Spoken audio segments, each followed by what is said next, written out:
Welcome back to ASN TV once again, this time live from Sonoma Raceway, wine country of California, and the track I still sometimes accidentally call Sears Point, or maybe from time to time I'll call it Infineon.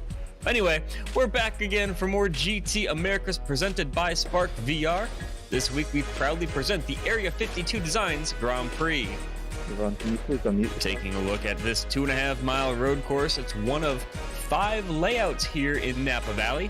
We're running the 12-turn layout that includes some hard braking zones, a long section of S's, as well as a notorious hairpin at turn 11. We'll see a few great passing zones as well as blind corners, and most notably turn 2, where cars crest over a large hill around a blind right-hander. It's been a grind in the California heat all week as drivers get ready for this one, and we expect to see laps of about 90 seconds or so around this beautiful racetrack. I'm Chad Irvine here alongside with me today, as always, is Travis Seymour. Travis, a little different track from what we saw last week, and going from short and fast to tight and technical. What do we expect to see in today's action? I don't know, man. I suck at this track. I have been here. I try really hard, and I suck at it. The downhill is insane. It's really, really tough to get right, but it's so easy to get it wrong. And I think that's going to be where you're going to see a lot of the issues coming in from today is coming down. And then onto that last turn to the front stretch, it's going to be hairy. Let's put it that way. Yeah, it's going to be really fun to see you guys out here. I've always had a good time racing this in casual settings, but once you get, competitive and get a tough field of drivers out there, I'm not so hot at it. I'm more of an arcadey style driver for this track where you play NASCAR for Nintendo 64 and would just wreck people left and right. But we're going to see a fun race today. We've got another full grid of drivers as they start to take the track for qualifying. Currently it is 75 degrees, track temperature of 80 degrees, and skies are partly cloudy with winds from the south at 8 miles an hour for today's Area 52 Designs Grand Prix at Sonoma Raceway. Sponsor for today's race is Area 52 Designs, the one-stop shop for all things iRacing liveries.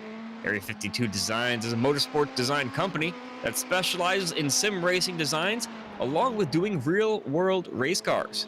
They do it all from cup cars and trucks all the way down to modifieds and more. Check them out on Facebook at facebook.com/Area52DR. And there we are taking a look at the number 52 car. It's one of, if not the one of the more beautiful cars on the track right now. That is Cody Erdman, and he is the guy sponsoring today's event. So big thank you to you, Cody, and you're looking great out there. Cody, by the way, currently looking 7th in points, if I remember real quick. Still waiting for drivers to really turn some laps in, and we can go ahead and give you a quick points rundown here. This is the Drivers' Championship. Ray Kingsbury, after his win last week, sits top of the table. Josh Klog, 7 points back. Savian Ragster is in 3rd. Ivan Pandev in 4th, and then Matt Kingsbury in 5th. Josh Mertz 6th, Cody Erdman in 7th. Dan Mitchell, and then Magnus Okenhog and Ron Christians Jr. in 10th. Let's take a look now at the team championship as well. Spark Virtual Racing, led by Ray and Matt Kingsbury. They're sitting, I think we just said 1st and 6th. They are leading the team championship standings. Right behind them, though, is Renovo Racing with Ivan Pandev and Savian Ragster, and those guys have been fast. Both of those teams were 1 and 2 in practice here before the race even started. R-Design/DGR is 3rd, 45 points back. Masterclass Performance Racing, 59 points back in 4th. Reflex Sim Racing, 99 points back. Then we get up into the triple digits with Apex Tech Racing with 6th place. MRT in 7th. Reflex Sim Racing in 8th. LRL Racing in 9th. And iDrive Sim Training is in 10th. Those are your team championship point standings, sponsored by iDrive Sim Racing. starting to get some laps turned in here. Ray Kingsbury provisional pole, 125.3 was his fast lap so far.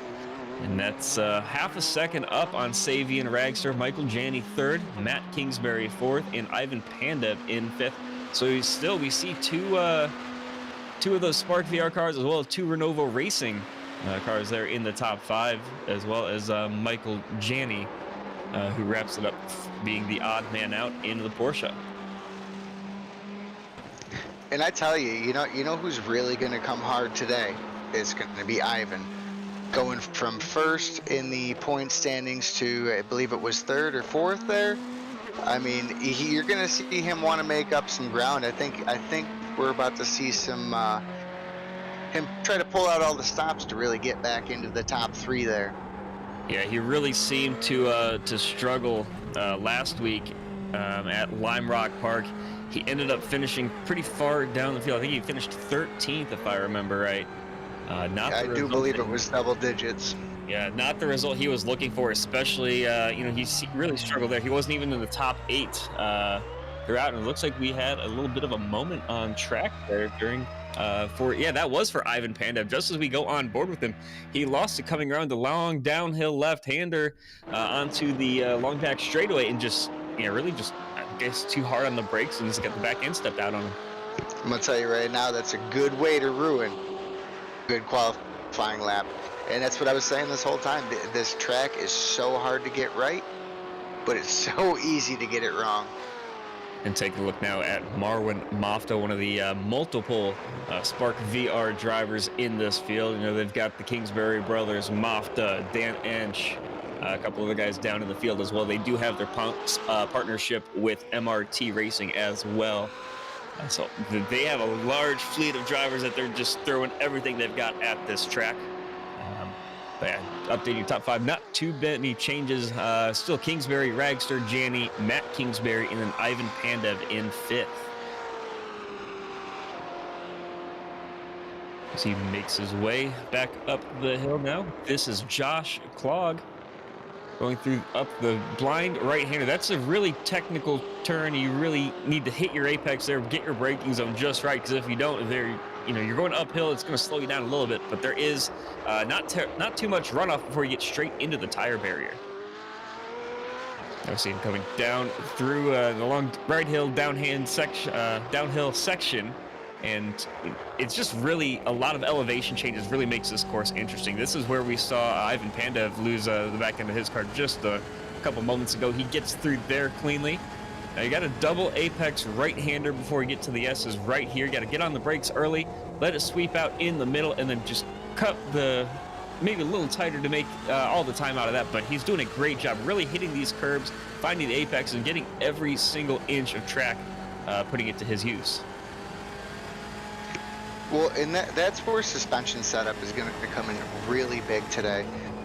If you've never been in an actual race car, non-virtually of course, as you take those elevation changes, it unloads or loads the suspension in a different way, causing the vehicle to do all sorts of crazy things, as well as the rear tires. The front tires could break traction. They could gain more traction when you're not ready for it. It's just so technical and so tough to just always know what's going to be happening with your vehicle on this track. Yeah, he just set a really fast lap. I talked about him using every inch of track. He is now in the top 10. He went P9 after that lap.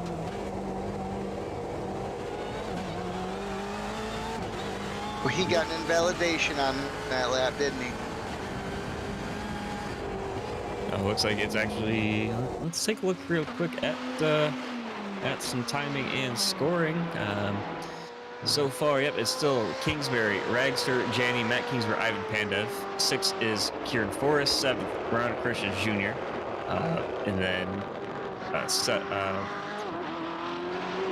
is Cody Erdman. 9th is Josh Klog. And then Kamal Hashmi is 10th. I lost track of numbers. I forget how to count sometimes. I'm glad I have fingers. They really help me out. I use the toes too. Sometimes that helps. Because then you can get all the way to 20.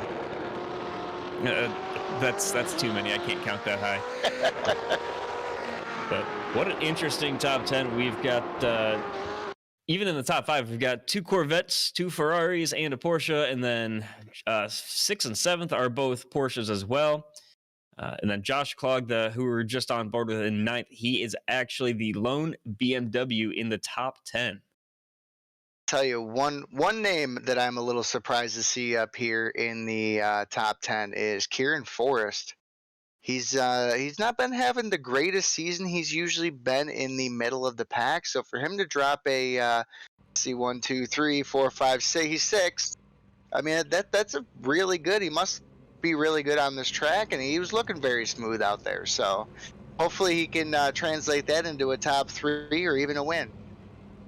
Yeah, you just mentioned some of these guys really, pouring their hearts and souls into this, getting all the reps in that they can. Kieran Forrest, you mentioned 6. We just ran through the top 10 with Christian Jr., Erdman, Klog, and Hashmi wrapping up the top 10. P20 then is Marwin Mofta, Kevin Fanning, Josh Mertz, Drew Williams, Jack Belton 15th, Taylor Carroll, Matthew Feldman, John Gifford, Tim Brokaw, and then Derek Holland wraps up the top 20. 21st, Kyle Thierald. 22nd, Dan Mitchell, EJ Fuellner, and then Stephen Lane and Chris Pio in 25th. Don Day 26th, Matt Keyes in 27th, then Lee Tucker, Dan Ench, and Diane Feldman wraps up the field for today's action. Actually, nope, we've got 2 more drivers that I missed. I forgot to scroll down on my screen, and looks like Jacob Falcon and Thomas Keene wrap up the field for today's Sonoma Raceway sprint event coming up. It's a 15-minute sprint, and then we'll have a little bit of a warm-up period as well, followed by the 45-minute feature that we are all waiting for as cars getting loaded and getting set to go racing here at Sonoma for the Area 52 Designs Grand Prix.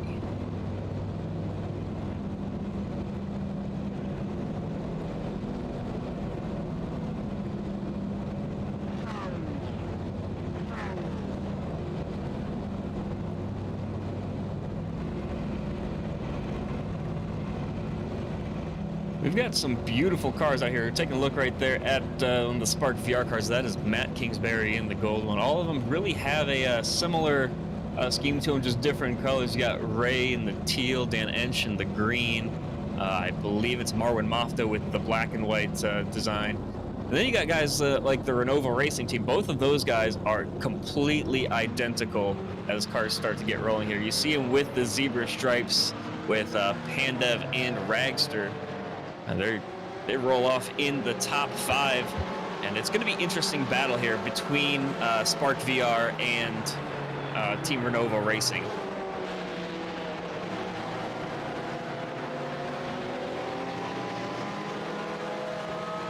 Yeah, that's one thing to note.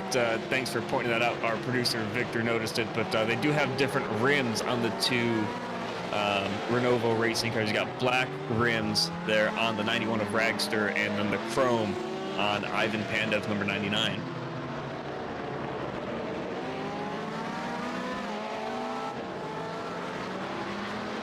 Another car that I really like the look of, and we really want to thank again for sponsoring this race, Cody Erdman there in the 52.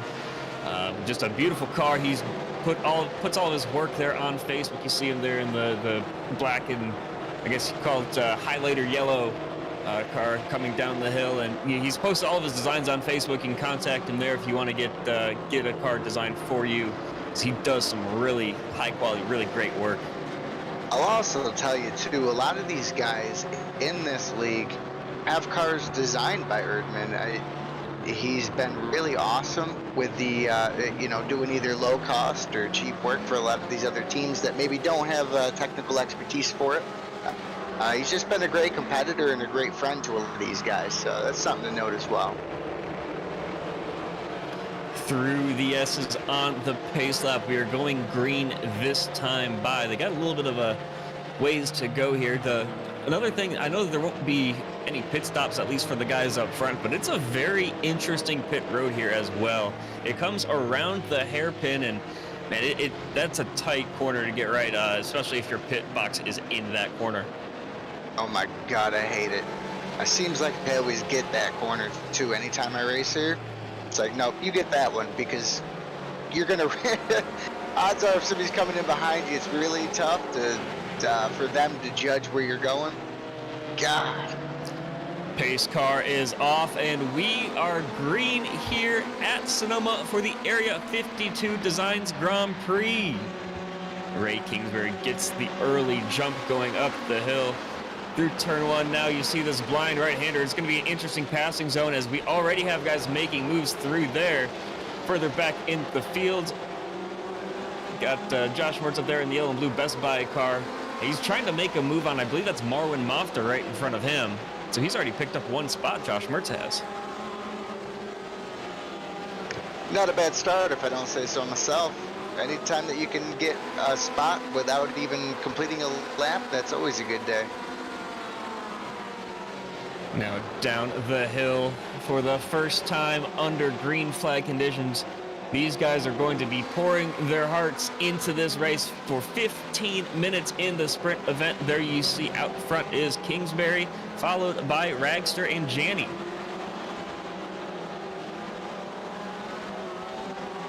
And another move up in the top 10. Kamal Hashmi got around Josh Klog on this opening lap as we come around to maybe 3 corners to go for these guys to go through this S section, and then a hard right-hander.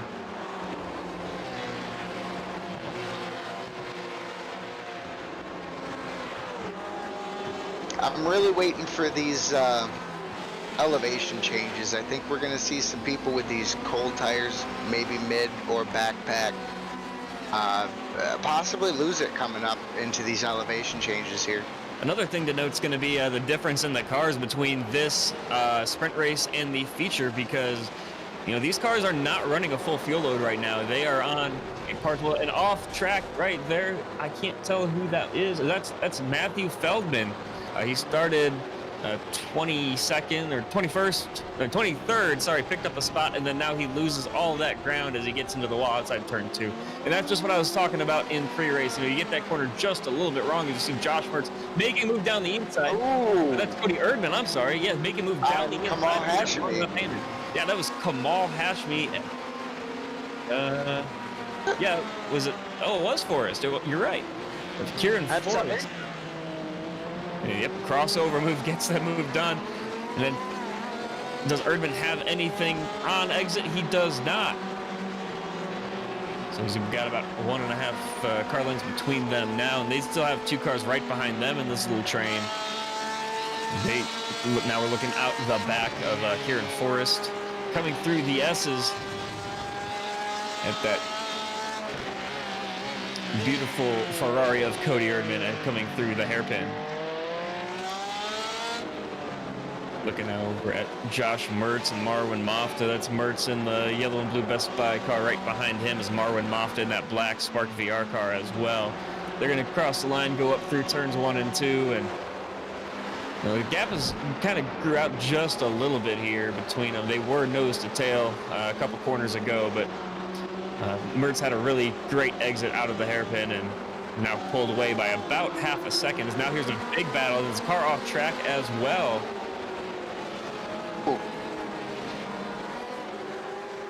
It was a horrible rejoin.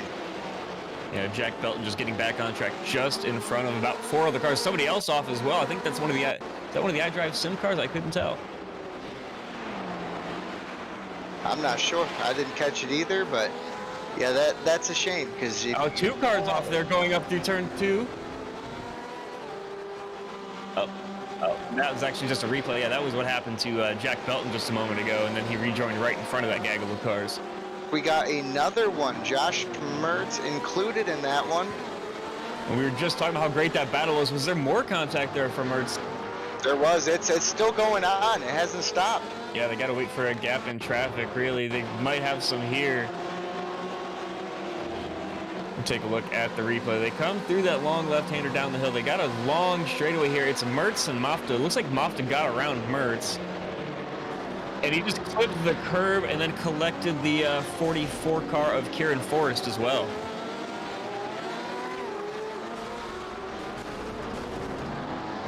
Yeah, and then the 10 car Taylor Carroll got collected in that. He kind of tried to go wide, carried too much speed through that, and lost a bunch of spots there. Now you see Josh Mertz on some damage to the front of his car, but he is able to make the pass. And I can't tell who that was. He just got around. That was a lapped car of Jacob Falcon. Yeah.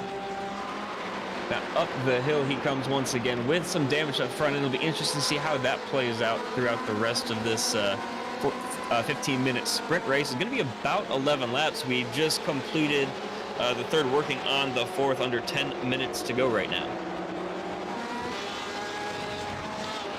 I do have to say, I hate being right, but I told you those elevation changes are going to be where the wrecks happen. And so far, they're proving me right. Looking at the back of the iDrive Sim car of Kevin Fanning, and really, he's able to pull away, getting a great exit on that out of that tight corner, but he really pulls away. But once they get under braking, John Gifford really gets right up to that back bumper and almost peeks his nose inside.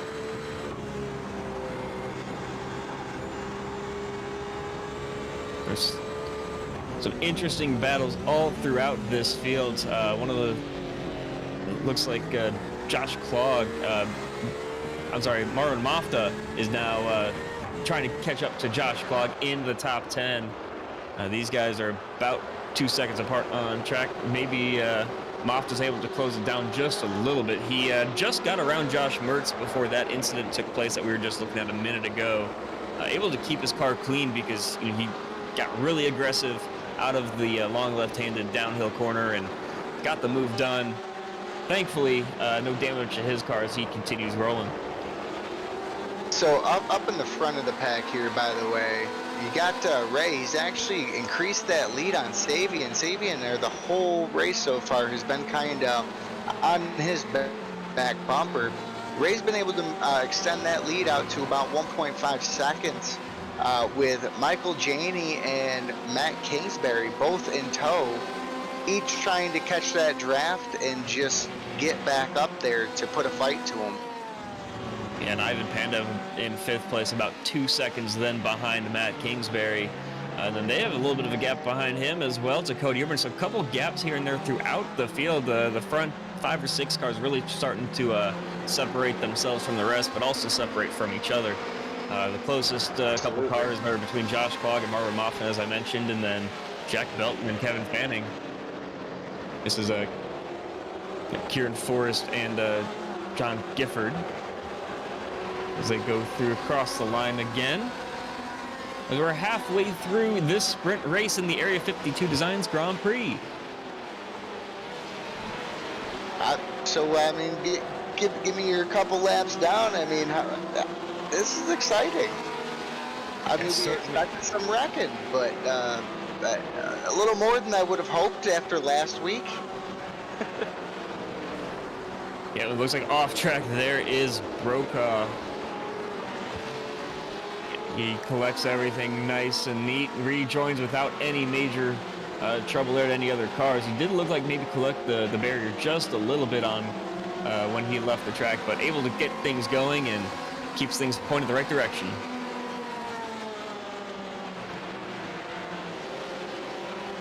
Yeah, this freight train right here, this is yeah, this is the best battle. You put all of 4 of these cars, basically under a blanket. This is it Forrest Gifford? Is it Dan Mitchell, as well as Kamal Hashimi, and Tim Brokaw right there is right in the thick of things as well. Neither of us given up, it looks like. Whoa, he's going to try and dive on the inside. Got him. As he got him. That was a beautiful pass, but he's going to be on the outside coming into the end, or these left-handers up here. He's probably going to have to give it back. Well, looks like he's clear for now. Under braking, is he able to get anything done? No, it's still Gifford and then Forrest and then Mitch. And wow, contact there for the 27 of Dan Mitchell. He gets spun around. I couldn't tell who it was that got into the back of him, but that was Kamal Hashimi. Well, that one, and we'll take a look at that once again.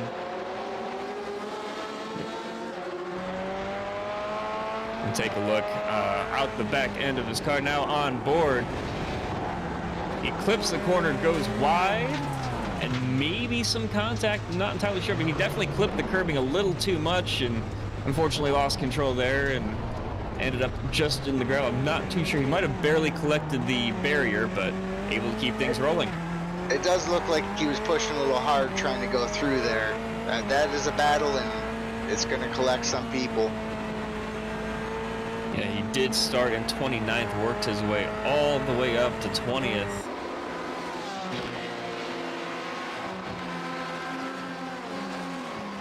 Now we're going to take a look at the Josh Mertz, Matthew Feldman battle right here, and Ron Christian Jr., the third car there as well. A little bit of contact and almost collecting the tires. Oh, there is some contact there between the iDrive Sim car of Gifford and... I'm sorry, that was, yeah, Feldman and Ron Christian Jr., sorry. Yeah, so that was Christian... And yeah, we were just talking about Garrett. He ran wide through that uphill, and that corner's giving up people a lot of trouble, especially these lighter fuel loads. So now we see Josh Mertz trying to get something done up the inside. They're still side by side downhill. He's got the inside once again. Can he get clear? Mertz does not gain the position, but he's still right on the back bumper of Lee Tucker.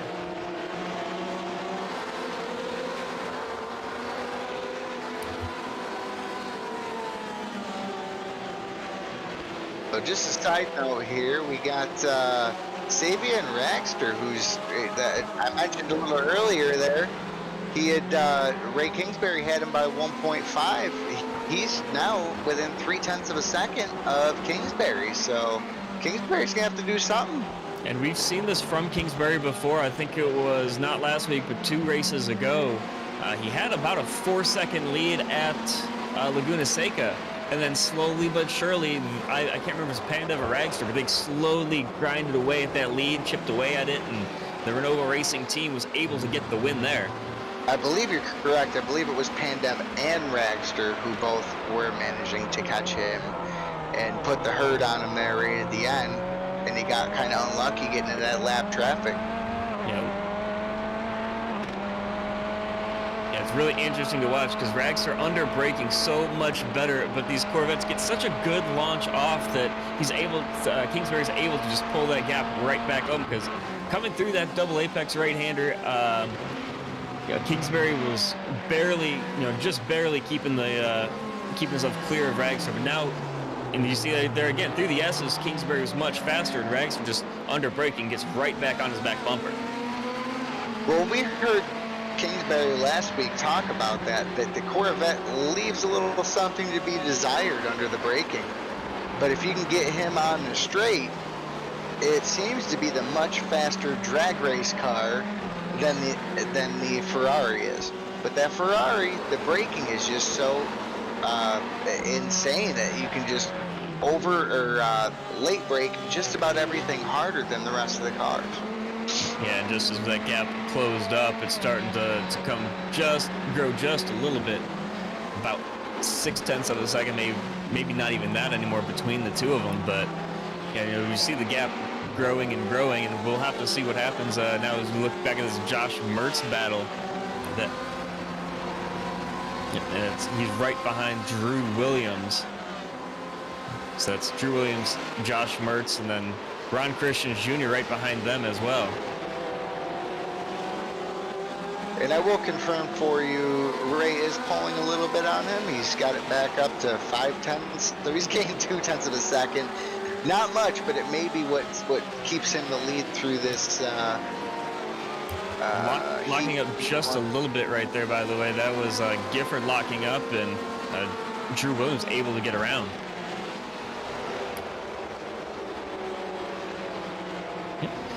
And there's a look at your leader, white flag in the air for the 15-minute sprint race of the Area 52 Designs Grand Prix here at Sonoma. So the lead now about 0.8 of a second He's still growing as well. It looks like maybe Ragster just put too much into trying to catch him and has nothing left to give. Something happened. Yeah, it looks like to Don Day. He is in the pits. There's another car that's off in the gravel as well. I think that might be. I didn't get a glimpse of it. He was on the side of the track. Might have been the 32. Quite possibly no. Maybe I'm just hallucinating. I thought that I saw. Maybe it was one of the iDrive sim cars, but I'm not entirely sure. But back to the action. As this battle between Williams, Gifford, Mertz, and Christians Jr. really tightening up, as there is, taking a look at Savian Ragster trying to catch up to the Kingsburys. We got one off as well.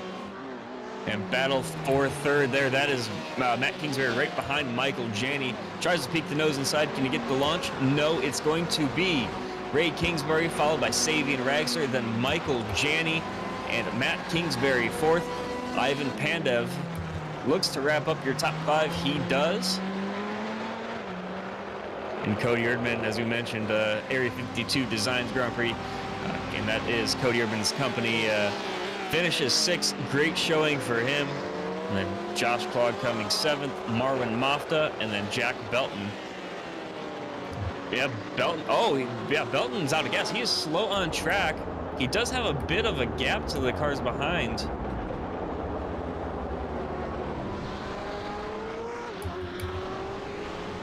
Somebody is going to get fired in the pit crew today.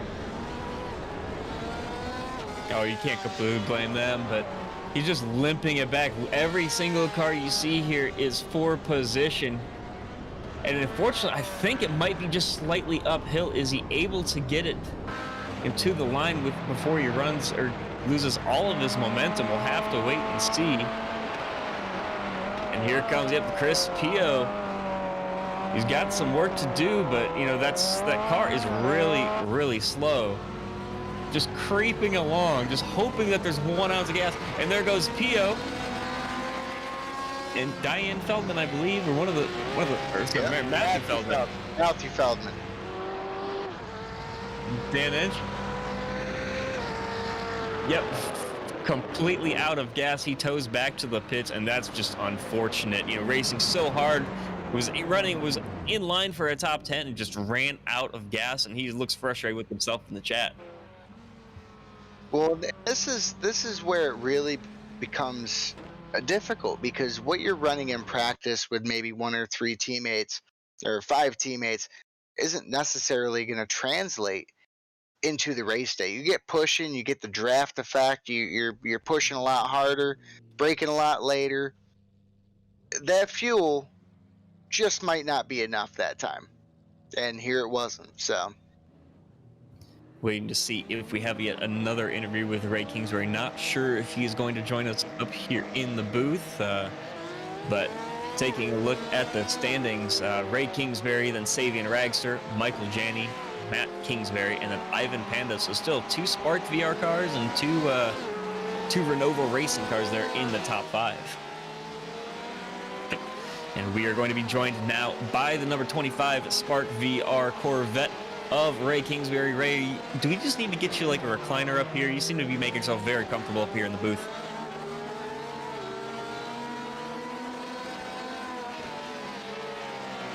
Ray, you got us? Sounds like Ray might have stepped away for a minute. Let's wrap up going through your top 10 real quick, as it's Josh Clogg, Cody Erdman 6th, then Josh Clogg, Marwin Mafta, Kevin Fanning, and then Kamal Hashmi wraps up your top 10. As it looks like, yeah, talking to the Kingsburys and the Spark VR team before the race, they were still trying to figure out what the stiffness they want to put in the back end. So maybe they're just trying to figure that out here as they get set. They do have 6-minute warm-up here, so just trying to get every ounce of effort, you know, put into these cars and get everything taken care of. But man, just you have to feel for some of these guys that we saw a car run out of gas. We saw a couple guys go off late, and Fortunately, it looks like for the most part it was a clean race. No major incidents. Maybe just the one there with Mertz, and I couldn't tell. Can't remember who the other car was. But not too many cars. DNF'd this race, and it looks like all but 7 cars finished on the lead lap.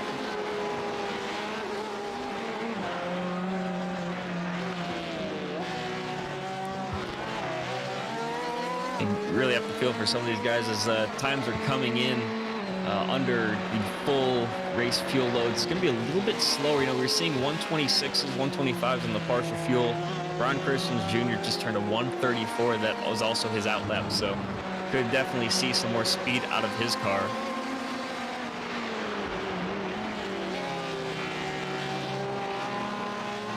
They were taking a look at the 91 of Sabian Ragster, finished second in the 15-minute sprint with the 8-spot inversion. He is going to start the inside of row number 4 in the 7th spot.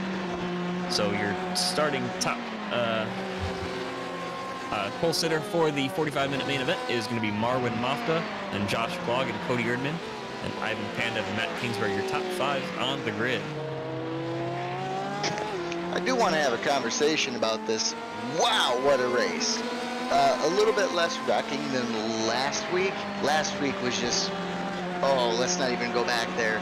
But even this week, we had some people that just were able to maintain a good pace, a decent pace, and just wait for the wrecks to happen and just kind of move up. Or, in Dan Inch's case, he kind of gave up everything on the gas issue, but, that's kind of unexpected. But a lot of these guys were just so consistent. That's honestly what got them where they got.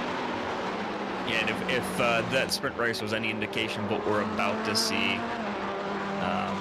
my goodness, we are in for just a great race here coming up in just a matter of minutes. Because, triple the length, we should have triple the excitement, right? I would assume so. Sometimes being the fastest car isn't always the best thing. Sometimes it's about being the most consistent.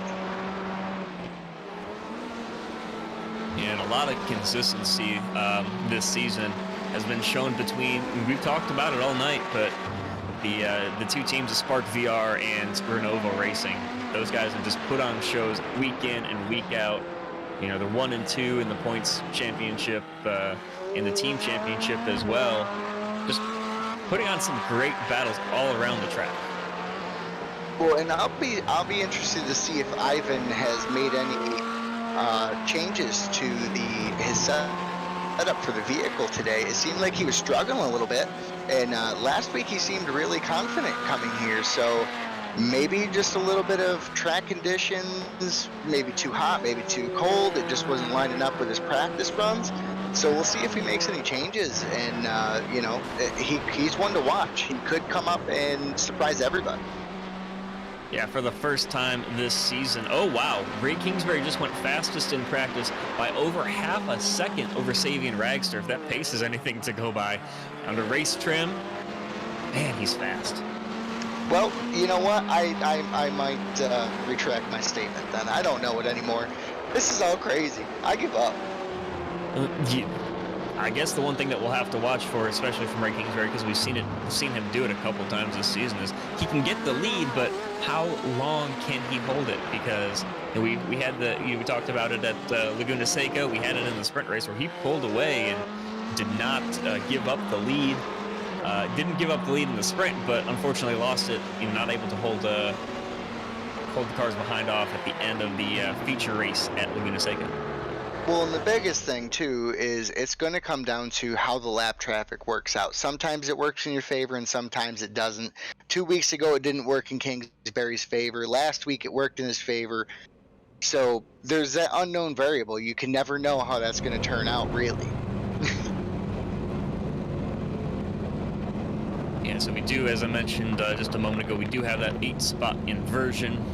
So it's going to be your pole sitter Ray Kingsbury going to finish, or your winner of the sprint race is going to start in 8th. It's going to go backwards from there. So Marwin Mafta, who finished in 8th, is going to be first in the feature. This is Marwin Mafta, Josh Klog, Cody Erdman, Ivan Pandev, Matt Kingsbury, Michael Janney, Savian Ragster, Ray Kingsbury in 8th. 9th is Kevin Fanning and Kamal Hashmi in 10th. And one thing to note looking through these is 2 BMWs on the front row, then 2 Ferraris, and then throughout just a smorgasbord of cars behind with some Corvettes, some Porsches, and Ferraris. And then the next BMW doesn't show up until Derek Holland, who is 11th, and Tim Brokaw, Kieran Forrest, Kyle Thuralt, Stephen Lane, Matt Keys, Dan Mitchell, John Gifford in 18th, Drew Williams, and then Josh Mertz starts in 20th. Christian Jr. 21st, then Tucker, Pio, Feldman, and Inch 25th. Belton, Don Day, Fuellner, Falcon, and Carroll 30th, and 2 more cars on the field. That's going to be Diane Feldman and Thomas Keene wrapping things up as we get ready for now 45 minutes of racing here at Sonoma for the Area 52 Designs Grand Prix. This is what makes the inversion so interesting in this series, is that you literally have Ivan Pandev, Matt Kingsbury, who didn't maybe finish the greatest in the last stint, however starting 4th and 5th, and they've showed great pace. We know Ivan can be fast, like I said. Hopefully he can fix get the car to be more consistent for him through the elevation changes.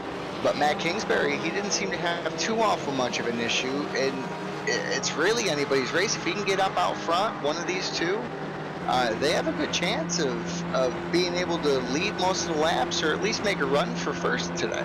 And we also haven't seen these guys run in dirty air, so we'll have to see what they can do in traffic and work in other cars, because other than lap traffic, who typically gets out of your way, there wasn't too much of a battle up front. Agreed. So now they approach through the S's here on the warm-up lap, just trying to get their tires up to temperature, get everything set. And just a couple more corners for them to get through, but Marwin Mofta up there, we're getting pretty used to seeing a Spark VR car on pole, whether it's the Sprint or the Feature.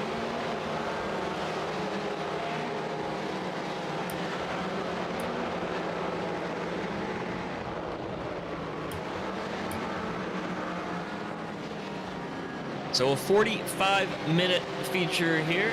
Once we go green, it's going to be about 32 or so laps as we see the BMW of Marwin Mofta and Josh Clogg there on the front row, getting ready to take us green.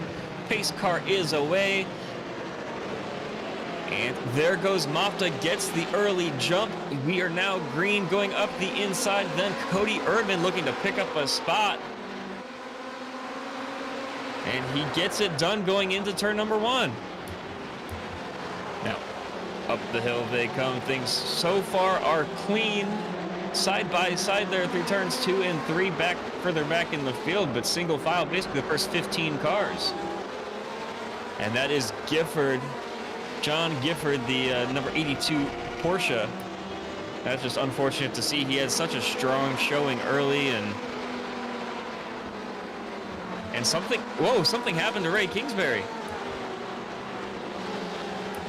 Have to see what happened to him.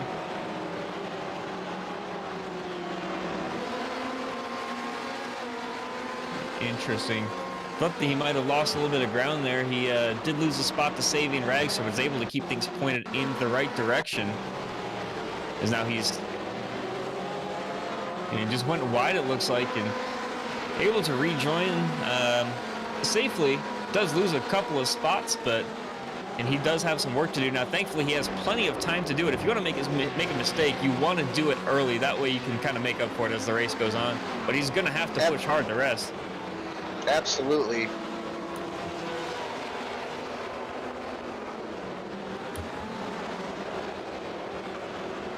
This is a little update up front here. Erdman made a little mistake there and kind of let Marwan get a little bit away from him. I ran a turn wide. I think it was turn 3 or 4. And Marwan got to just run away with it a little bit as he's catching back up now. But yeah, about half a second lead for Mofta over Cody Erdman, and then Josh Clogg, Matt Kingsbury in 4th, and Ivan Panda 5th. So not too many major changes in the top 5, but the biggest thing to note, Josh Mertz already up 8 spots from where he started. And Ray Kingsbury is still just trying to charge his way up the field as he gets around Tim Brokaw. Now that next car in front is Kevin Fanning, that blue and orange iDrive sim car. Josh Clogg then going wide. Ray Kingsbury a little bit wide there as well.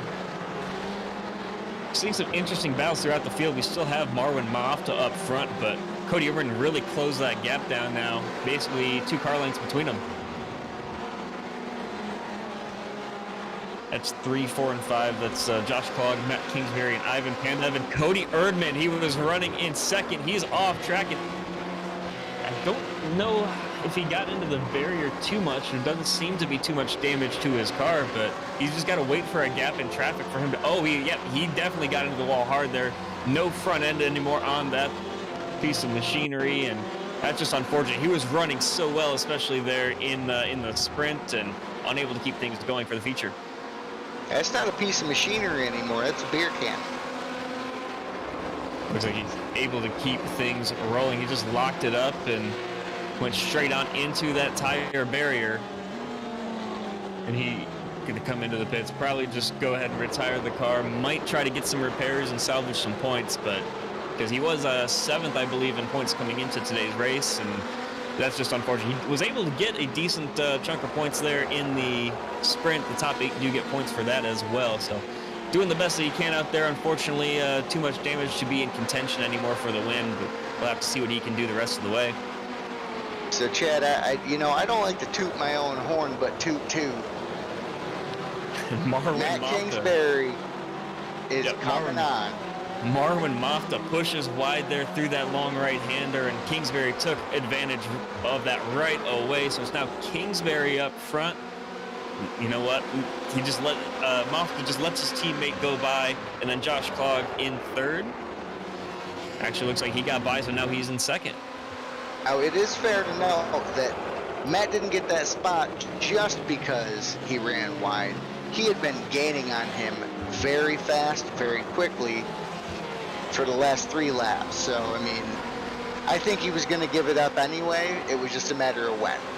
Yeah, look at this battle for 2nd through 5th. I mean, you got Mofta, Clogg, Ragster, Pandev, all 5 of those cars with Janney right behind them as well. All 5 of these cars just nose to tail going up the hill.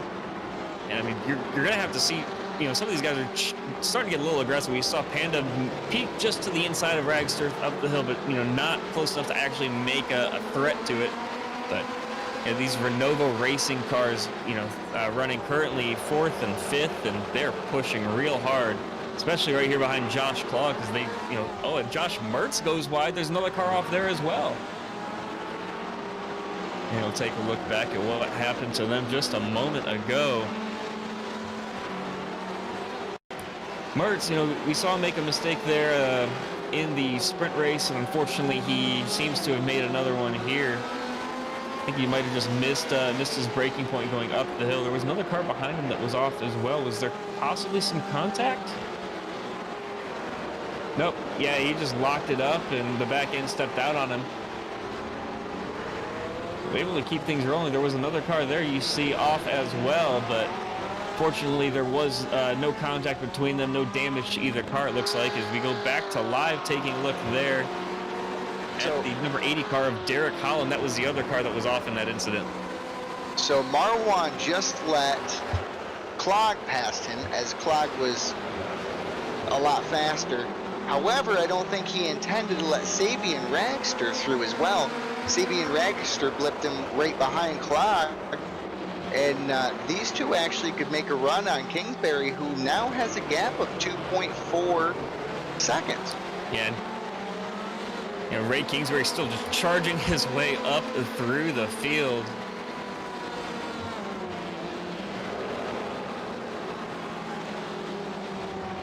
You know what? I don't want to call anything, but wouldn't it be insane if Ray gets the win on his birthday last week and Matt's birthday, and then this week Matt comes in and takes it too? Like, it's going to really change up the points game here for the Constructors' Championship. Yeah, I mean, we talked about Matt Kingsbury. He can't write off Ray yet. I mean, he's already back up to 7th place. He's already picked up 1 spot from where he started, and that's including his little excursion he had earlier. where he lost about 7 or 8 spots. So really just grinding his way up through the field, now working right on the back bumper of Michael Janney. That wasn't an excursion. That was a leg rest. Leg rest. He needed just to rest the legs for a second, get him off the pedals, and go back to work. And he's actually right on the back of Panda there. That's Janney just behind him as well. Yeah, and then Marwin Mofta's that other Spark VR car that's right there. So Mofta might have just burnt his tires up too soon as he's really starting to drop back through the field now. Oh, there's contact there. Was that between Mofta? Yeah, that was Mofta and Pandev, and that allows Kingsbury to go up to 5th. Or 4th now, yeah. Wow, just grinding his way up through the field. He is making a hard charge, and unfortunately the hard charge reward in the series is goes to from where you start to where you finish in the feature, but that was Kamal Hashmi that we were just taking a look at, though, go wide. Some cars really on a heavy fuel load maybe just need to back up their braking points with a little heavier car. They need to kind of adjust and get things going, but yeah, Ray Kingsbury trying to work his way up. He's got about 4 seconds between him and the car in front of in 3rd place. I believe that is Ragster that's up there in front of him. So yeah, Clog is doing a good job of holding him up. And a little further back in the field, Stephen Lane, Taylor Carroll, and Jack Belton, those 3 cars right there, nose to tail. And that Stephen Lane car, that orange and blue one, just so pretty. I love that color scheme. The colors blend so well together. So, I mean, I'm one to talk because my car is orange and blue, but just such a great color scheme there. As Taylor Carroll peaked on line, going wide is Stephen Lane. Up the inside is Taylor Carroll. Is able to get the move done. He's got the outside line, unfortunately, through these next couple corners. And it's going to be Stephen Lane holding on to that spot. Savian Ragster did finally find the way to get around Josh Clog and take 2nd place. He's about 3.6 from Matt Kingsbury, and he's charging away now. He wants a piece of that number 1. Yeah, Ray Kingsbury just behind those cars as well. They're just trying to grind his way up through the field. You see them all right there. I mean, you got to feel the pressure from behind if you're any of those drivers in the top 3, especially with Ray trying to make a hard charge through the field. The question for him is going to be tires, because he's had to burn them really, really hard just to get to where he's at right now. Well, tires and fuel, you know, he's hammering down to get it. Oh, and just as we're talking about how hard he is pushing, he just ran wide through the S's. There is a name for this thing. It's called the Commentators curse. Oh, I'm well aware of that. I counted my fair share of sporting events to know it is all but true. So 10 minutes gone by here. In the top 5 are Kingsbury, Ragster, Clog, Ray Kingsbury, and then Ivan Pandev in 5th. And what a battle back here. I mean, it looks like that's Jack Belton once again. Or sorry, Taylor Carroll and Jack Belton still just side by side once again. Looks like... and then a little further back there is Mertz and Christian Jr. We saw them battling pretty hard through the sprint race, and now Christian Jr. trying to get something done around Josh Mertz once again. And side by side up the hill. That was such an interesting battle. Just things are getting dicey in this pack. There's about 6 cars right there, just all fighting for position. And Terrio gets his left side tires into the dirt, loses a couple spots, but he's still right there with this pack. They're getting dicey all over the place. You're seeing people push really hard right now. Matt actually just had 2 tires off of the rumble strip into the dirt. The car wiggled, and he backs back into the track, somehow saves it, and doesn't lose time on Savian. And man, every single... You know, cones are just a little bit of... those cones that Harry just hit, those were just obstacles. You just trying to clean the front of the car off is the way I would do it. Yeah, every time that we see these cars, go by that pit entry, if somebody replaces those cones, they're going to get taken out. We talk about how they have to use every inch of racetrack. They use every inch of pavement here. I mean, just all over. As looks like Ray Kingsbury trying to get past Josh Clogg for third. He's right on the back bumper. I'm starting to see him use even the dirt. Yeah, Ray Kingsbury did have a little excursion there, and tried to cut the course maybe a little too much, but not able to really advance anything there. But yeah, just right on the back of Josh Clogg as we take a look out the gearbox of that number 13 BMW.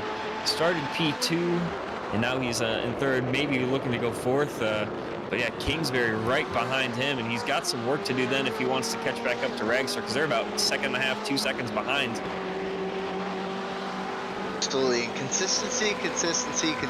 That's one thing we have not seen out of Ray. We've seen that he's the fastest. What we have not seen is that in this 45-minute endurance race, that he can keep it together like he did in the 15-minute Heat 1 to get through this pack to challenge Matt. Yep, further back in the field, we're taking a look back at this Jack Belton, Josh Mertz, Ron Christians Jr. train. They're just going hard the entire time, just pushing all out, trying to make each other make mistakes, and they're keeping locking up, and there's going to be some contact there. That was Mertz making contact with Belton. Collected Drew Williams, and I think Ron Christian Jr. was involved in that as well. Yeah, we'll have to see what happened here, because that was just Josh Mertz locking it up, collecting, I believe it might have been Carroll or Belton. I think it was Belton.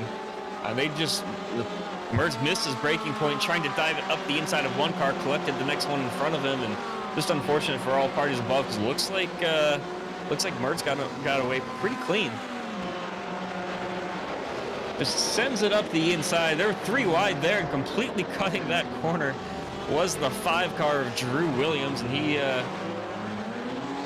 able to keep things going there and get back on track. And then as he rejoins, he spins it again.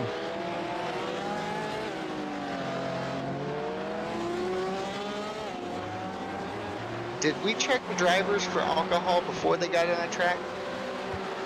You would have to believe that there's something in the sporting code against that, but I can't be too sure. But overall, I mean, we talked about how there could be some carnage on the elevation change, and that's the flattest part of the racetrack, and things are still rolling along pretty smoothly, at least for the most part. That we had that incident, we had one in the sprint race, but mostly things are pretty clean. But it looks like up towards the front, Ray Kingsbury gotten by Josh Clogg and is already 1.5 seconds past him. He's got 3 seconds to go to catch up to Savian Ragster, though. And wow, what a charge that we've seen from Kingsbury. Started 8th, dropped all the way back to about 17th, and now he's in 3rd.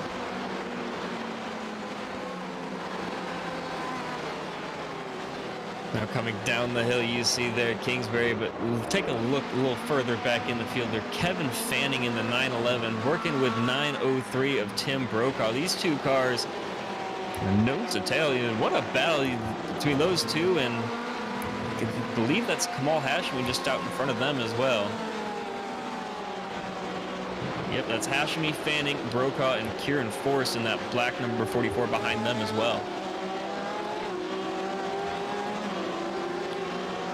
So what a great race we've seen so far. Just battles all throughout the field. We've got the hard charge from Ray trying to make up some ground that he's lost. And then Fanning, Brokaw, Forrest, all of these cars really just duking it out.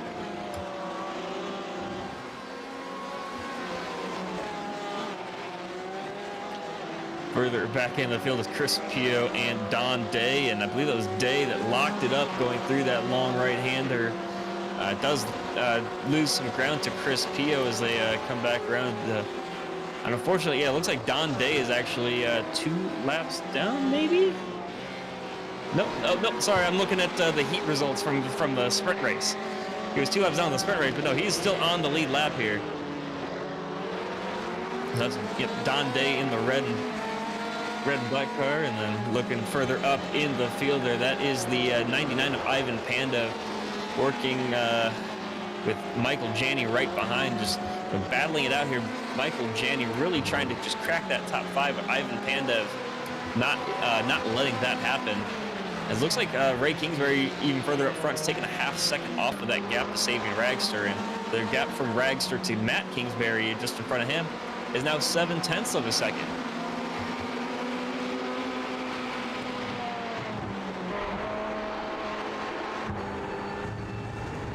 Yeah, on board there with Ragster, just behind Kingsbury. The interesting thing is going to be when these guys get battling, how much is that going to hold them up and allow Ray to get right into the thick of things as well.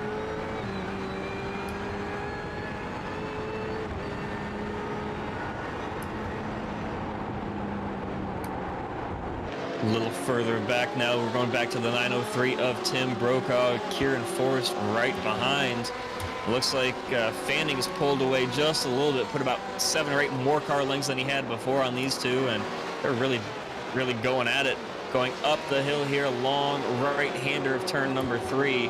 You crest that hill and it kind of upsets the back end, but both cars, they're doing a great job maintaining their racecraft as they come up through this little kink and down to a long right-handed downhill corner. Now further up in the field there, as looks like there's a Ivan Pandev and Michael Janney and Josh Klog right there as well. So those 3 cars running 4th, 5th, and 6th respectively. As they now go through the long S section, a lot of speed can be carried through here. This is where the draft is important, but looks like Pandev not going to be able to do too much here, as he's given about 7 or 8 car lengths behind. We'll have to see what happens under braking, though, as we've seen a couple moves made under heavy braking going into the hairpin that they're about to come up to right now. Oh, and there's some contact there. That was Michael Janney getting into the back of Ivan Pandev.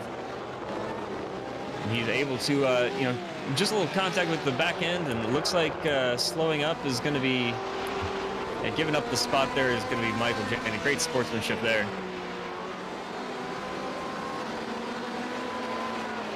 And that's gonna, looks like then Marwan Mafta and Kamal Hashmi, that's gonna allow them to get right up back into this battle. Great sportsmanship there by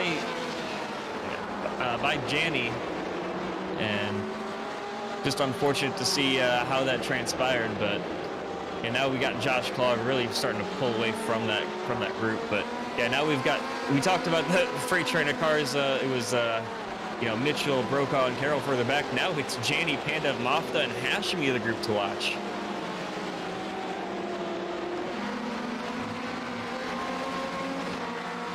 So Matt Kingsbury, his lead now down to about 0.6, but yeah, and then Ray Kingsbury taking another 0.2 off. So he's definitely still gaining, but unfortunately not quite enough. It looks like he might run out of time. I don't know. We still have plenty of time left in the race, of 25 minutes to see some sort of mistake happen, as we see there Ray Kingsbury getting past a lapped car. Now that's so I missed a little bit. What was the major things that I missed? I apologize. My children needed me, so I am back. Well, you did miss an incident on track involving in the hairpin once again between Michael Janney, Marwan Mafta, and Josh Klog. It looks like Janney got into the back end of Pandev getting into the hairpin and set Pandev around, but fortunately, there's some sportsmanship in this series. Michael Janney letting Pandev back by, as we see, all 3 of those cars, and then Mafta and Hashmi right behind them battling as well. Well, that's what you like to see. If mistakes happen, but at least be the bigger man and let them by. That's really what racing here is all about. And it seems to be that most people get that picture, and you can't knock anyone for having a mistake here and there. Sometimes it collects the wrong people. It always sucks, but what are you gonna do? Yeah, 2 duos back to back there that you're looking at. Ivan Pandev and Michael Janney for 5th and 6th, and then for 7th and 8th, Marwan Mafta and Kamal Hashmi. And looks like there's a car wide there. That's EJ Fuellner. He was doing so well. He's picked up a couple spots from where he started, but now back in 26 and losing even more spots. I don't know. I was having fun watching these top 3 go at it. Everybody's gaining on Matt. And I think we're going to see a good last-minute push, and possibly even a lead change here at some point in the near future. Yeah, the lead was down to 0.3 of a second, but Matt Kingsbury put on a flyer his last lap out and picked up 7, so now he's a second up, as Ray Kingsbury now only down to 3 seconds behind.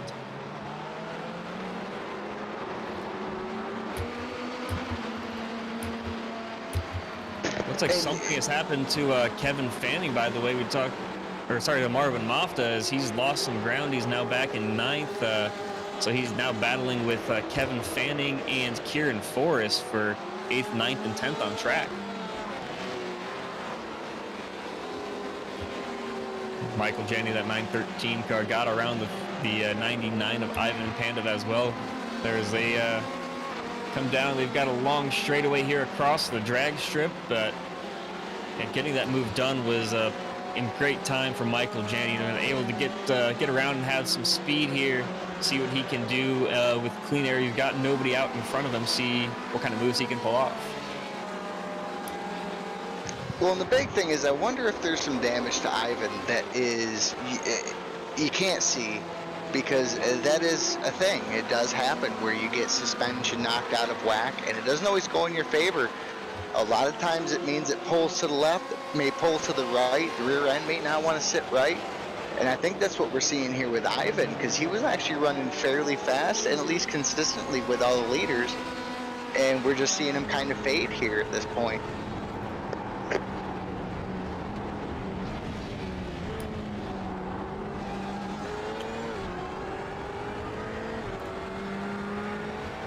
So we are now still on board with Ivan Pandev. They're trying to work all over the back bumper of Michael Janney.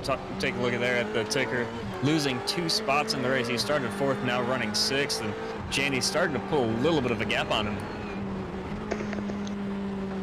Absolutely. Something might be going on with Saving Ragster's car, because last lap I mentioned he was 1 second back. It was 0.3, and then it was 1. Now it's 1.3, losing even more time. So either Matt Kingsbury's turning on the jets, or something is going on with the car of Sabian Ragster as well. And it could also be that Sabian is just saving. I know that's kind of tongue-in-cheek there, but I mean, he could just be saving a little bit here. We're about halfway through the race, a little over.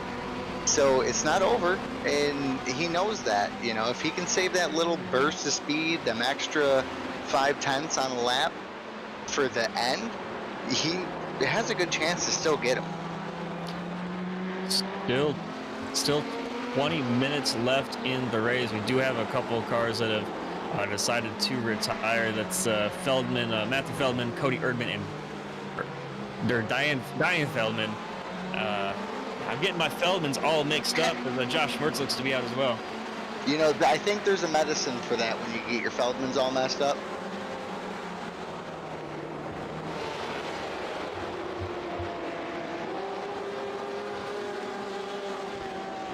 Yeah, it looks like both Matt Keys and Thomas Keene both did not. They practiced. They were in practice before the race. They at least one of them ran in the sprint race, but no laps turned by either Matt Keys or Thomas Keene here in the feature either.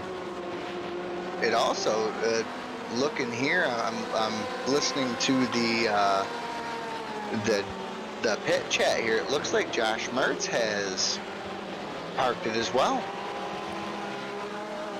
Yeah, it looks like he was involved in an incident, and he kind of called out another driver, which is, you know, you talk about sportsmanship. That's not something we want to see, but interesting to see. I would like to see what happened. We'll have to go back post-race and see what happened, because I definitely missed something there.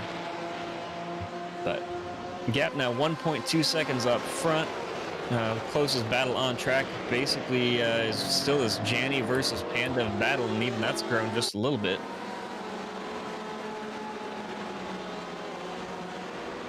So yeah, this is, take a look here at Josh Mertz. He's got plenty of room around him, so I'm not sure if this might have been after. I don't know what happened. I believe here. this may have been after the contact. Mertz had said that it was intentional contact, but there is nobody around him to make the intentional contact here. So unless this is car rolling up on him, it might be one of those we're gonna have to search through the archives here.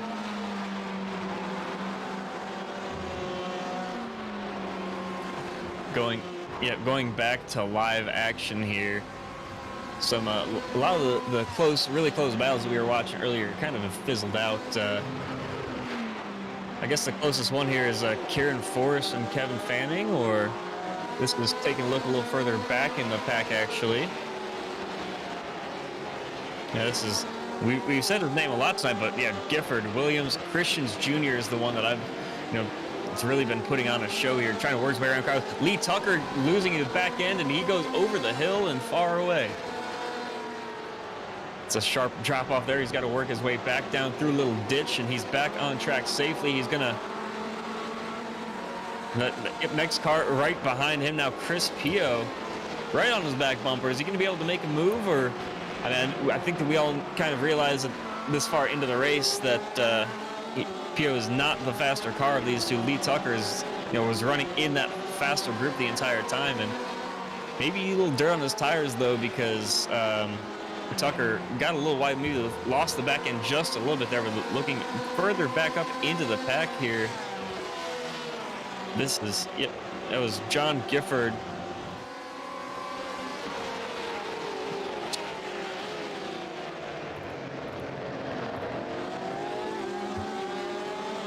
John Gifford letting Ron Christians Jr. go, and Christian's already starting to pull away. Taylor Carroll, the next car behind them as well. That's he's running 19th position right now. He started in 30th, picked up 11 spots, and working his way up through the field slowly but surely.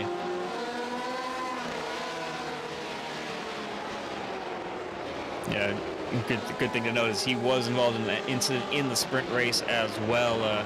Thank you to our producer, Victor, for calling that one out for us. So definitely good to see him climbing his way through the field and kind of just taking advantage as the race is going on. Moving back further up into the field, this is in the top 10. This is Kieran Forrest working on Marwin Mofta. Marwin Mofta in that 191 Spark VR car right in front of the Porsche of Masterclass Performance Racing of Kieran Forrest. And even though he has dropped down from first, obviously with a few spin outs and kind of things that have happened, I mean, Marwan's still holding 8th, and he's still holding a decent pace. So I think for him, he's just got the mindset of, I just need to pull this top 10 off, because number 1 Constructors Championship, number 2 as he goes off. See, commentators curse tonight, I swear. He finished 8th in the sprint. He started on pole here in the feature, and unfortunately dropped back down now to 9th position. Joined now in the booth by the 81 Josh Mertz, driver Josh Mertz. And Josh, what happened out there? I'm really not here to talk about what happened on the track. I was going to join you guys in announcing this. Well, we're glad to have you. We've seen some great action all over the track, so we appreciate you being here. Thought I had a fast car, all that fun stuff. Yes, Mr. Seymour. Yeah, my paycheck bounced this week. Could you do something about that? Well, my paycheck bounced this week, so we're all real screwed. Well, let me know when yours goes through so I can cash mine, please. Looking at, I believe, Kieran Forrest in the 44, I will let you know when that check gets cashed. Forrest should be battling, I think, for around 10th. I do not have timing up on my monitor. Looking at simply the monitor in front of me, we're taking a look. Is that Marwan Mofta there?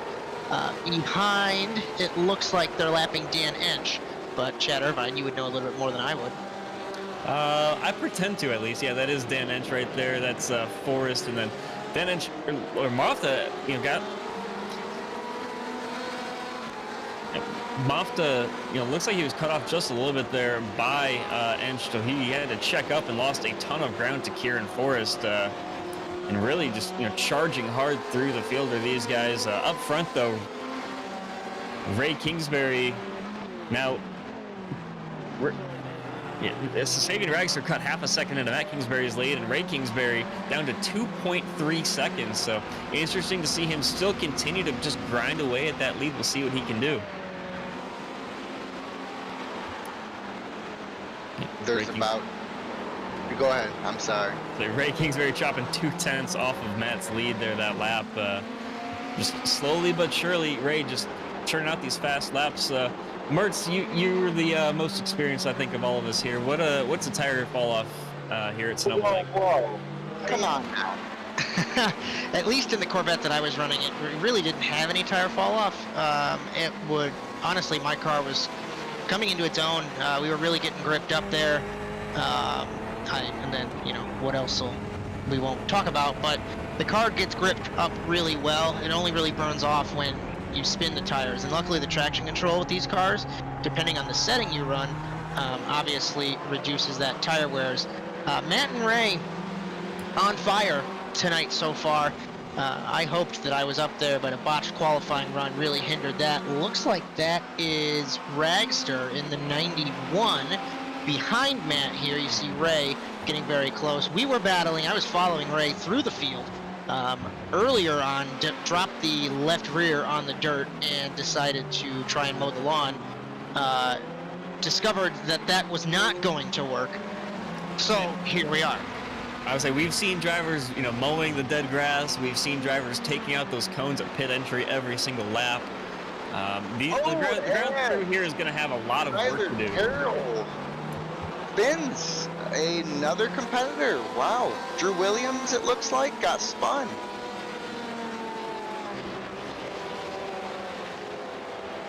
I will hold my tongue on this one, Mr. Irvine. And okay.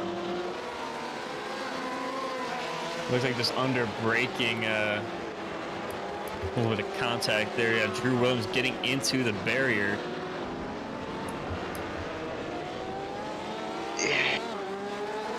Kind of dove it in there. Dove it in there. Yep, now back to live. Looks like that is Marwin Mofta that we're looking at. As I'm taking a look here off monitor, I think Sabian,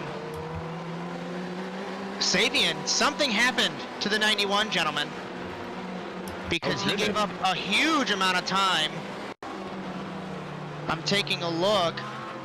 I'm looking on my monitor here. He went through turn 3. I don't know if he got a slowdown or not, but it's almost like he shredded a gear, which I didn't think was possible in iRacing. It does look like he might have suffered a slowdown there, as he literally was just off throttle, and then all of a sudden he was back on throttle after about 2 or 3 seconds, and that's a costly mistake. And he also did have a tire in the grass, but what this does is opens up the door for Ray's brother, or Matt's brother Ray, to get right into cars in front. Sorry to cut you off there, Chad. Holland off the road there, right in front of our leader, Matt Kingsbury in the 21. Ray's getting oh so close to fighting for this race lead. After the last lap, it was 1.9 seconds was the gap. I'm getting flashbacks here to the race at Watkins Glen week 1, where just lap car after lap car we're spinning out in front of the leaders. Things can't keep leading. Sabian spins from third. There has to be something wrong with that 91 car. I'm not sure what happened, but he is just dropping spots left and right, and yeah, he lost 10 seconds last lap. So now this puts Ivan Pandev in, I believe, the 3rd spot. We take a look here at Ragster on the monitor for the replay. Goes into the corner, pushes it out wide, loses the back end. Very easy to do, especially when the tires are worn out here, gentlemen. 9 minutes left here in Sonoma.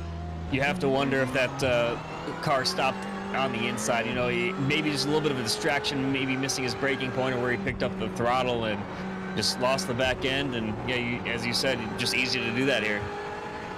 It's good to see Cody Irvine back on track. I'm going to keep interrupting you. I'm so sorry. Cody Irvine on track after stuffing it into the tire barrier. Continue, Travis.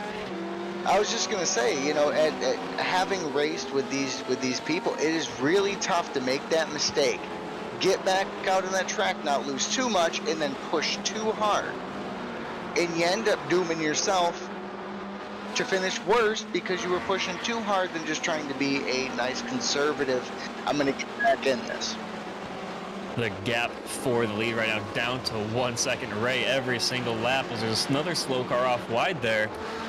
Just slowly chipping away at the lead, 1 lap at a time, 8 minutes to go. We'll have to see if that's enough for Ray to get a move done.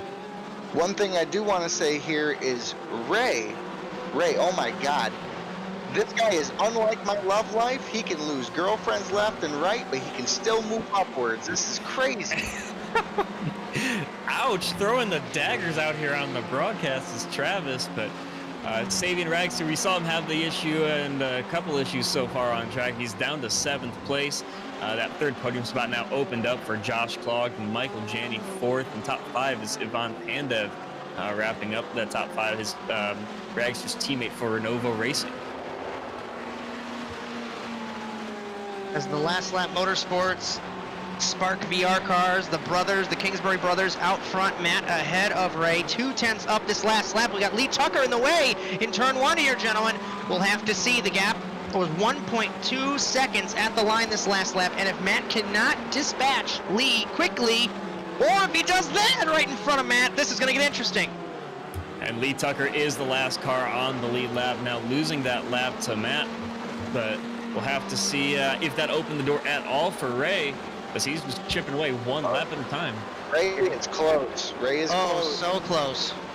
Yeah, lead is down to 6 or 7/10 of a second, and yeah, just slowly but surely, you don't want to see lap traffic come into play here. We saw it impact Ray Kingsbury back at Laguna Seca. We'll have to see. Hopefully everything stays clean for these guys and they're able to just duke it out between the two of them. I feel like that's part of the GT series, is dealing with that lap traffic. I mean, everyone here seems to be, for the most part, very conscientious, but there's still, you're gonna get slowed down, even with somebody being conscientious and letting you through, because you have to pick which way you're going to want. The interesting thing as well, these next 2 cars that you see in front of them, that's Taylor Carroll and Drew Williams, and those 2 cars are for position. We crossed the line to take 5 3/4 minutes. Ray took 3/10 rather, out of his brother's gap. It is now, according to timing, 8/10 of a second, and they have lapped cars in front of them. I'll hold my tongue about the 1 car that they're getting close to, but we know the history of today. The next one is Drew Williams in the 5. Matt went off there over the crest of turn 3. That's going to close the gap up to his brother, down the hill, and going back up the hill in the proper route, opposite direction, is the rallycross circuit. Down the hill, corner never ends, always turning. Then you get to the end of the curb, and then you decide to gas it down the drag strip as we head down back to what used to be the NASCAR track, but now it's the NASCAR track. A little confusing there. And he loses it. Going wide. That's Thankfully, no contact, Ray to the lead. What a race he has had. He was dropped all the way back to about 17th spot, and then he goes all the way back up to 1st. Just incredible. Looks like Matt had the same thing that happened to me earlier on. While he didn't drop a wheel off, you can lock these wheels up very easy in the Corvette. This car is stupid fast, but it's also very inconsistent, at least to me, but granted, I'm not as talented as these 2 gentlemen. And it costs him the race lead. 4.5 minutes left to go. Carroll out of the way of the race leaders. We'll have to see if Williams does the same. You would have to think he would, if it even comes into play. 4 minutes left, and he's about 5 seconds up the road, so definitely going to be interesting to watch this gap close up.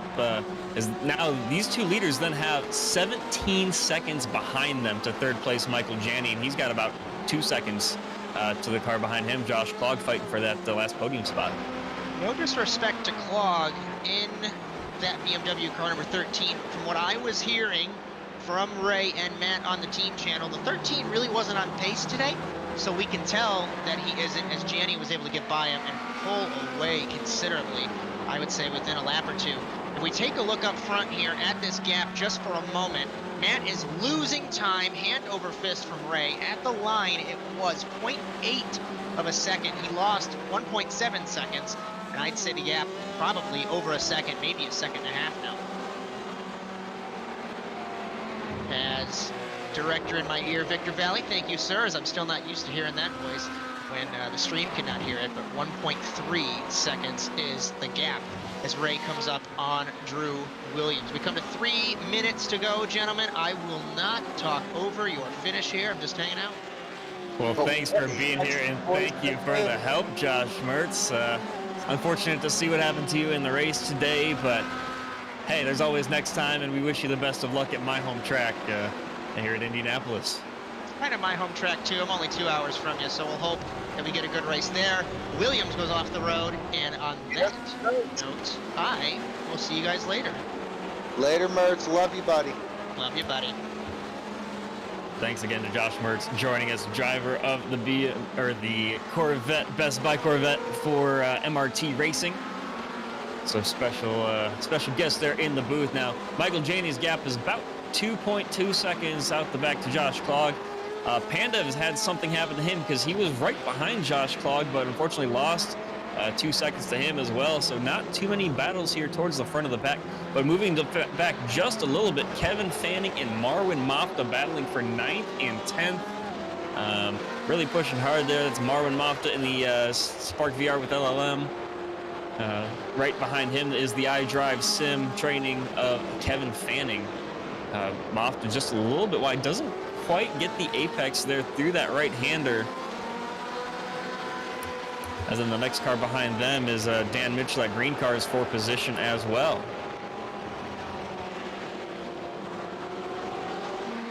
And we're just hearing there the fastest lap of the race has just been turned somehow on lap 30. Fuel going away, tires apparently are not. He just ran a 126.135. The next fastest looks like it was turned by his brother, 126.337. So definitely turning some fast laps this race is Ray, and just incredible to see. Absolutely, and one of the, let's on another subject here, because Ray is just hard charging up through. We do have that pay position for hard charger of the year. There's some notable names in here. Jack Belton, 26th to 13th. You got Ron Christians Jr., 21st to 15th. Taylor Carroll, I think, is the most impressive tonight. He's 30th to 18th. So that's really anybody's game here. I mean, this race is kind of exceeded all expectations on just how far you can go from where you started. Yeah, we've seen a couple guys be very impressive in that category, whether it's that they had something come up in the sprint race that ruined their starting spot in the feature, or just not a great qualifying run and able to come back from it, so they start from the back in the feature and have to work their way up. But we've seen a couple guys just push between, we said, I think somebody went 18 spots, I believe it was last week, and just staying out of trouble and keeping your all four tires on the track really can help you out. We're coming now around to the white flag, as that's going to be Ray taking the white flag, followed by Matt Kingsbury and Michael Janney is going to be third with 1 to go. Probably the most interesting battle, maybe, Josh Clogg and Ivan Pandev as they come to the line for 1 to go. That's about half a second maybe between them.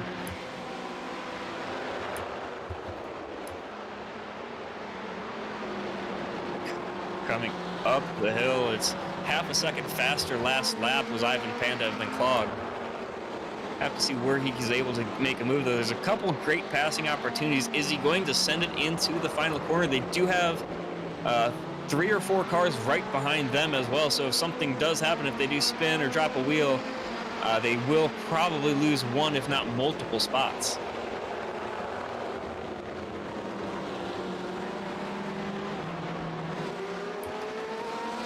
So, I mean, this has just been amazing. And I think Ray and Matt is going to be happy for his brother, but boy, he's got to be upset with himself right now. Into the hairpin for the final time. Here comes Ray Kingsbury, the number 25 Spark VR with LLM car.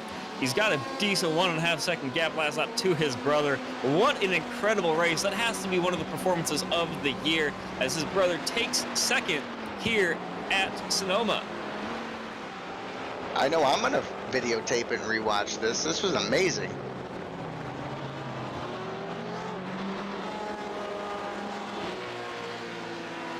The next battle further back in the pack is going to be the one here with Marwin Mofta, Kevin Fanning, and Dan Mitchell. Going through this tight hairpin one final time. Are they able to keep things clean? Dan Mitchell looking to get that crossover move. He's got the inside. No, Fanning chops the nose off and is able to maintain that 10th place finish. So falling just short of the top 10 is going to be Dan Mitchell. By the way, it does not look like Matt is too awfully upset about it, as they were both just doing donuts down here together. So I think everything is good in the Kingsbury household this evening.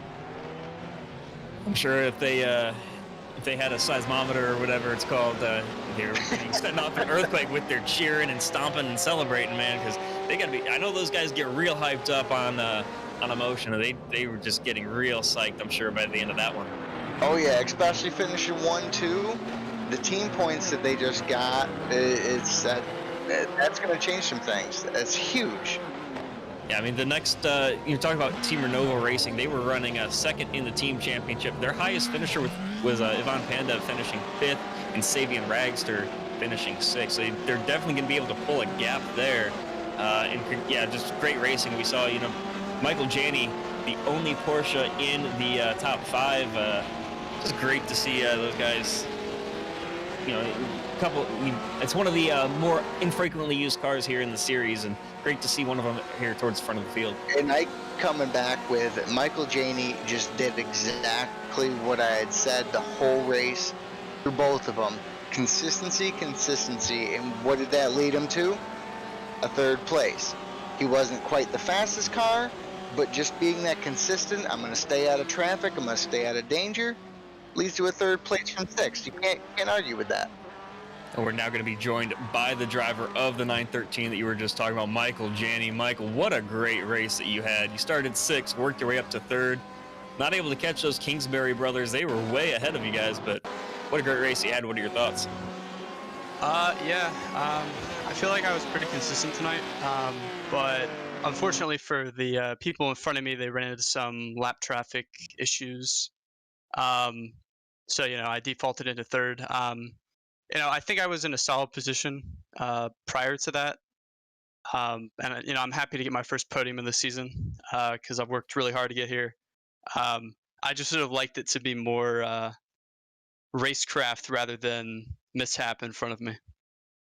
I don't feel like there was any mishap, man. You earned that. The consistency that you showed throughout the race was spot on. You were hitting your points, hitting your marks. You should take that and consider that racecraft, because sometimes that's more important than being the fastest guy on the track, man. Congratulations. Thank you. I appreciate it. Yeah, you came into this race 11th. This is certainly going to help your point standings. What's your expectations? You got 2 more races at Indianapolis and Daytona. What are your thoughts on those tracks? I like them both. I'm way more experienced on Indianapolis than I am Daytona, so I think that's going to be the track that I'm definitely going to put in the most work for. But as far as points go, my whole goal is just to get top 5 for those 2 to lock in top 10 for the season. It's been a great season watching you. Your masterclass performance racing, sitting 4th right now in the team championship as well. You might make up some spots there on our design that's sitting 3rd. But we got the team championship, the manufacturers championship. What is drivers championship really what you're going for, or just kind of overall? You want to just finish your best week in, week out? Yeah, I just want a solid finish. This is the first league that I've ever done that's been this organized, I'd say. So my whole goal is just to continue to be consistent, get top 10s, and show that I can be a consistent driver. Maybe not the quickest, but definitely consistent. Well, congratulations on a 3rd place finish, and best of luck the rest of the season. That's Michael Janney, driver of the 913 Porsche there for Masterclass Racing. Next, we're going to be joined by the number 21 Spark VR with LLM car of Matt Kingsbury. Matt, you were leading basically the entire race, and unfortunately dropped a couple wheels late. What did you think of your performance? Yeah, I thought we did a good job. Just I'm not sure what happened at the end there. It seemed like I just couldn't get the stopping power down the hairpins anymore, and it just locked a little and went straight. so I didn't want to risk wrecking the car. So I had to let Ray go basically. But yeah, I just these Corvettes are driving good. Just they're super fast, super consistent usually, and I think that's shown by how Ray was able to recover and just catch right up to me. Obviously these cars are tuned perfectly for him, but I've had great performances. Lime Rock, Watkins Glen, I was super fast, just unfortunately there, and Laguna Seca, that's a bad track for me, but we still ran top 10, so I think we got a good shot here at Indy. It's probably my best track on the calendar, really, and the infield course really part of the course really suits the Corvette. I think more than people are going to expect. Corvette's the fastest car there. Yeah, You you guys definitely earned it, man. Oh, I'm sorry. No, here we go. We're doing it again. you guys finished first and second for your sponsor Spark VR. Putting on a little bit of a gap there from you guys in Renovo Racing. They finished 5th and 6th today. What are your thoughts on this team championship battle that we're seeing? Yeah, I mean, I think we've got, each team has 2 drivers there in the top 5 in points. I think I'll move up probably to 3rd or 4th at this right now. And I think we're seeing the 2 best teams duke it out here. And obviously, I think DGR is a top team too and can be up here. And, you got a few other guys that can mix it up too. So it's really an interesting battle. And I don't think it's over just yet. I think if there's 2 rounds left. So if a team has a really good round, like say DGR, they put together really good races and we have bad races, it's still wide open. Absolutely. And, just kind of a heads up here. I mean, you and Ray both were kind of passing back and forth the fastest laps of the races. I mean, Ray was a little on that he was going to do so well here, but you guys really came out and showed. What are your thoughts on that? I felt comfortable here. This is a track I'm usually pretty good at. I wasn't sure how I'd do with that backstretch hairpin, but I ended up liking it a lot and doing well on it. And then I think in the heat race, sprint race, I was actually the fastest car at the end there. I had the car in front of me covered by 4 tenths a lap, but I just didn't want to push it and risk a wreck. Yeah, so, yeah, Absolutely. Yeah, we've got 2 races left here. You mentioned, Indianapolis and Daytona being some of your favorite tracks. Do you have any goals? You want to get the win, or you're just kind of want to finish up at the front and see how things go? No, I would have loved to have won today. I think it was mine to win. I obviously made mistakes. I think Indy. I'm usually Ray's really good at Indy too, obviously, but I think it's going to be similar to this, where we're both really, really good. And Daytona, though, that's a track where I think I'm faster than Ray, but I'm not sure how the Corvette's going to handle with the long straightaways. Well, thank you so much for joining us, and what a great race you had. Led most of the way, and fortunately, I'm not able to get it done. But hey, you put on a great performance out there, and you definitely made things interesting at the end. Thank you. Yeah, you definitely can't be mad about losing to your teammate, I guess. Absolutely not, man. Congratulations on P2. By the way, how come we don't have a most laps led? I'm upset about this. Travis, you get worked up about the smallest things here in this series, but hey, thanks for joining us, Matt. That's Matt Kingsbury, driver of the number 21 Corvette for Team Spark VR. Now, one final driver to get here with us, the winner, the one guy who's probably the most comfortable in the booth. He keeps coming in. He won the sprint race. He won last week. Ray Kingsbury, congratulations. What a hard charge you had. Yeah, thanks, Chad. It was an interesting start to that feature for sure. I didn't quite expect Kamal to make the same move as me. I tried to get on the brakes a little late on the inside of, I think it was turn 4. Try to make the move on Sabian because I did know how good our brakes are, and I set the corner up before it. And Kamal had the same idea as me and got into the back of me, and we both ran wide off the track. Thankfully, we didn't collect anyone else, and it was no major damage to my car. Kamal was kind enough to let me go when I caught back up to him, so thank him for that. But yeah, the Spark Virtual Racing Machine was just wicked quick. Just we have these tracks figured out, I think. Yeah, I mean, you were probably down to about, I think, 17th or 18th is what I remember seeing, and I was surprised once I saw you go off. I was like, that's not a Ray Kingsbury move, and we were unsure if you were going to be able to get done, even there with like 6 or 7 minutes to go. It was still about a second or so of the gap, and you took advantage of your brother making a mistake. How'd you get that move done? Yeah, I don't really remember. I think he got a little late on the brakes, but that certainly didn't help him. But yeah, and then I saw him run wide, and I just made sure I put my car where the racing line was, so he couldn't, have the exit to the corner there. It was a risky move, but obviously paid off. Back-to-back wins. I believe this is the first time we've had a back-to-back winner here in the NASA GT series presented by Spark. What's your thoughts on setting, kind of a first like that? Yeah, it was, two really good tracks for me. I like Sonoma. I didn't expect it to be this much cornering based. When I looked at, the track map, I was like, yeah, you think about Sonoma, you think of the NASCAR layout, and it's a lot of straightaways. But this version of the NASCAR layout, even that long straightaway where we would normally run for rallycross, we consider that a long straightaway. It bends, and with these cars, that almost, that scrubs a little speed. So, and it's a big braking zone. So, it's actually not that much straightaway. It's actually a lot of cornering, and it really, really, really suited this Corvette.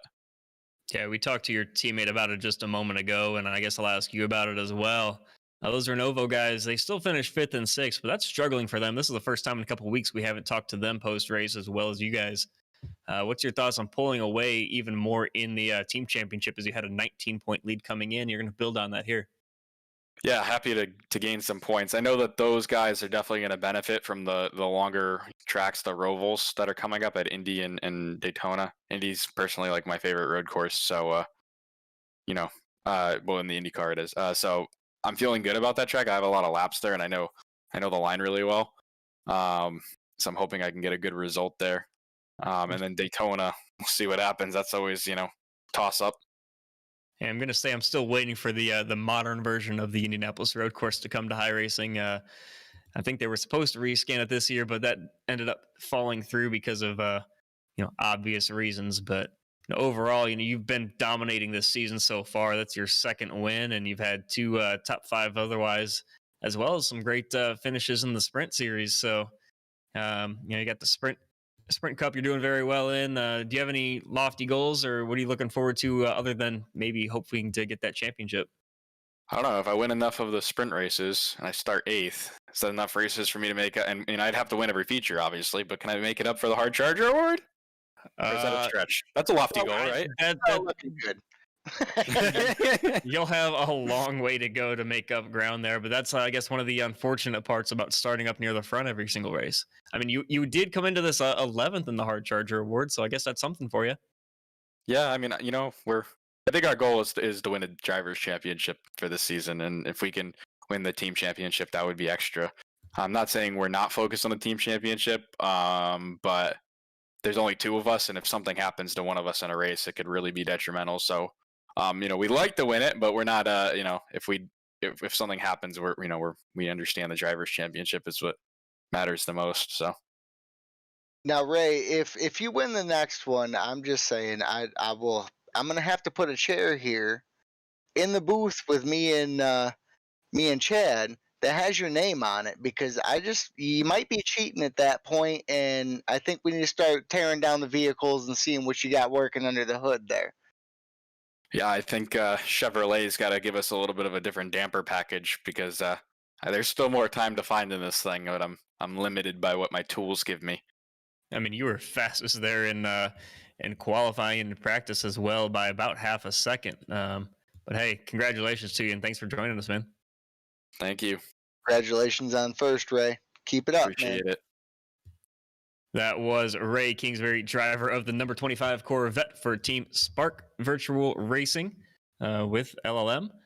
And I want to say thanks for joining us here tonight on ASN TV. We're coming down to the wire with only 2 races remaining in the NASA GT Americas presented by Spark. Tune in next week right here on Twitch and YouTube at ASN TV USA for the R Designs Grand Prix of Indianapolis from the historic Indianapolis Motor Speedway in Speedway, Indiana. For Travis Seymour, I'm Chad Irvine, and we're super thankful for our producer, Victor Valley. And enjoy your holiday weekend to those of you in the States. We're thankful for all of you watching. We're thankful for our sponsors, and we're thankful for racing. So make sure we'll see you next Wednesday for more NASA GT action.